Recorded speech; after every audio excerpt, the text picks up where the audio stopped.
Before I knew the world was ending, I was a king. Now they call me the shipwright.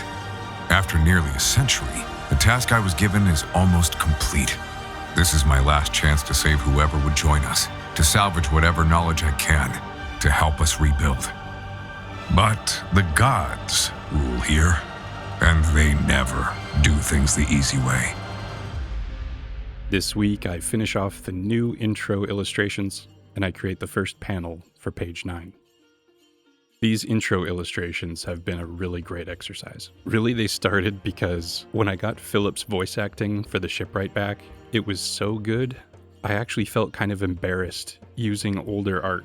I still like the art, I still think the older art is good and relevant, but the voice acting stirred something in me. I had to create something new. As this project grows, I have a better and better idea of what it is. And so these shots were a great opportunity to communicate the tone and feel that I'm going for. They're meant to be more high level, evocative of the kinds of things that you would see later on.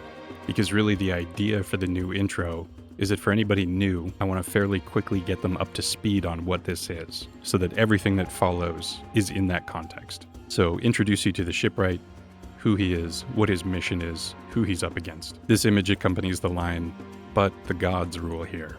So we have one of the nephilim in his palace, walking out to the ledge to look out over a crowd of worshippers. He's not even one of the biggest I've drawn, and I purposefully didn't define him thematically beyond giving him horns made of braided hair.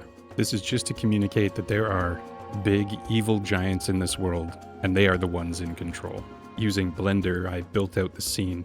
It particularly helped with the checkerboard pillars. Ellipses in perspective are hard enough. Setting them at a diagonal would just be needlessly giving myself a challenge on top of a challenge. For this short intro, I want to create visual variety. This intro is, I think, less than 30 seconds, so I wanted to create a lot of visual variety. For that reason, I set this shot at night, which gave me a great opportunity to use that awesome underglow. Really, it just helps to amplify that impression that this figure is above it all, looking down on the people literally and figuratively. And with that, I was ready to call it done. Okay, last one for this series, and they never do things the easy way. I wanted to make sure that there was at least one massive dinosaur in here. To show that the gods never do things the easy way, I wanted to use the aftermath of a fight. I'm a big fan of aftermath images. Action scenes are great, but personally, I think there's something more fun about piecing together an action scene using the clues left behind in the aftermath. In this case, these are not difficult clues to put together. There was a big dragon fight, the man with the axe and his dog won. But still, for the seconds that this will be on screen, it's enough. Of course, it had to be an oversized Spinosaurus mirabilis. The excitement has kind of cooled a little bit now, but everyone was very rightly excited about this thing when it was announced. Adding a crest to a Spinosaurus yanks the needle several notches towards dragon. I need to take a moment to praise patrons and YouTube members. These are people who have risen out of the consumer pits and have put their money where their mouths are. They're actually taking a proactive role in shaping culture. By backing projects they believe in, they are helping to make them real. Thank you to everyone that has chosen to support this project. I have had some tired nights when distraction creeps in to lure me away from my desk. But when the idea of a cozy evening scrolling on the couch wraps its warm fingers around my throat, I think of you. I pick up the 50-pound pen and get to work, because I can't let you down. One day, when the dust has settled and the box set sits on our shelves, I look forward to being able to say to you, my friends, you bow to no one. Thankfully, I haven't run afoul of the YouTube content drones, but given how cautious I've heard some people being, I will say that to make this feel like it was a real fight, I wanted to make sure it looked like it. So I used some dark red to achieve that. And with that, the new intro illustrations are done. They were fun. I like how they all came together. I feel much better pairing these with Philip's awesome voice acting. I am going to call this a success. In the very first Dead Gods video, I said that I want to be transparent, to open up a window into the development process. While most of that will focus on the creation of this world and story, I also want to show some of the work behind the work. This week, I felt compelled to take stock. A project like this requires you to spend a lot of time with your head down, and it's all too easy to get lost that way. It's time to pop up for the 30,000-foot view. In 2017, when I started Tellurian, the setting was inspired by a lifetime of drawings. It was a world that I've been working on for as long as I can remember. This meant that all the world building was ready-made. In my imagination, it was more a matter of location scouting than production design. Dead Gods was different. I was starting from scratch. So the first year or so was spent finding the boundaries, exploring how the various elements of this world would influence one another. World building is fun. So much fun that it's tempting to stay there, to keep building and building. But eventually, the thing you built has to be put to use. A world-building project that doesn't lead to a story is like building a city that no one comes to live in. After that first year, I had what I would consider to be the bare minimum for a setting, and I got to work on the comic itself. Thankfully, the creation process forces me to design more as I go.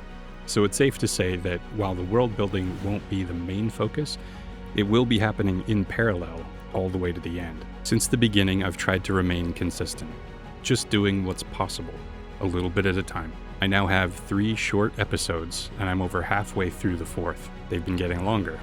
I've been refining my techniques and learning more about storytelling. I would love to be further ahead than this, but a year ago, I couldn't imagine being this far. So looking ahead, I don't have a clear definition for what will constitute Book 1. I've been taking an I'll know it when I see it approach, but I think I'm getting close. When episode 4 is done, I'm going to bundle it together with all the supporting work and see if it feels right. In parallel, I'd also like to release an Art of Dead Gods book.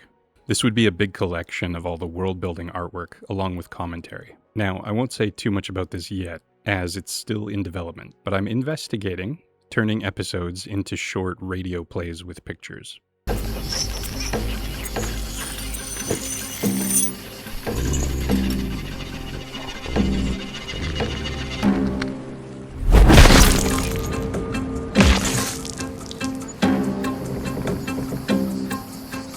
In a future where this project is fully funded, I'd like to deliver more story more frequently by hiring other artists to create episodes. I'll also be investigating merchandise opportunities, mostly as a way for people to support the project in smaller, one-time ways that also give them something tangible. But when I say investigating, I really mean it.